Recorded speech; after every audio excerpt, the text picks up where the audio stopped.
যদি জানতো তো এলাকা কাঁপাইতো না, যদি জানতো তো জমিন কাঁপাইতো না, ও সেজদা দিতে থাকতো আর আরশকে কাঁপাইতে থাকতো। যুবকের সেজদায় আরশ কাঁপে, আরশ। যুবক যখন সেজদায় যায়, সেজদায় পড়ে তো আল্লাহ ফেরেশতা, নাইলে এই হাদিস কোনোদিন আসতো না। আল্লাহ ফেরেশতাকে বলে উনজুর ইলা শাব মাযা ইয়াফআল, যুবকের দিকে তাকাতো কি করে আল্লাহ জানেন।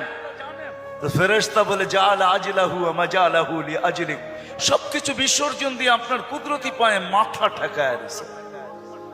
তা আল্লাহ বলে হাদা আবদি হাক্কা, এ আমার পারফেক্ট বান্দা, ইন্নী উবাহি বিহিল মালাইকা, তোমাদের উপরে আমি একে নিয়ে গৌরব করি। যখন সেজদায় চিৎকার দেয় সুবহানা রাব্বিয়াল আলা, আল্লাহ বলে সাব্বাহতানি সাব্বাহতুক, তুই আমাকে পবিত্র বললি, যাহ তুই পবিত্র, তোর গুনাহ মাফ, সেজদার থেকে উঠার আগে মাফ।